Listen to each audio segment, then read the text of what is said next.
ସରଳାର୍ଥ ଲିଖନ ଗୀତରେ ପ୍ରଥମରେ ଦତ୍ତ ପଦ ବା ବାକ୍ୟର ଆଦ୍ୟ ପ୍ରାନ୍ତ ପଦ ଥାଏ।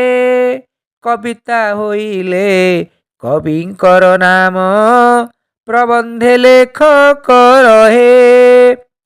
ବିଷୟର ନାମ ରୁଦ୍ଧୃତି ଚିହ୍ନରେ, ତଳକୁ ପ୍ରସଙ୍ଗ ଲେଖ। ପୂର୍ବାପର ତଥ୍ୟ ସମ୍ୟକ ବର୍ଣ୍ଣନା, ଶେଷେ ମତାମତ ରଖ।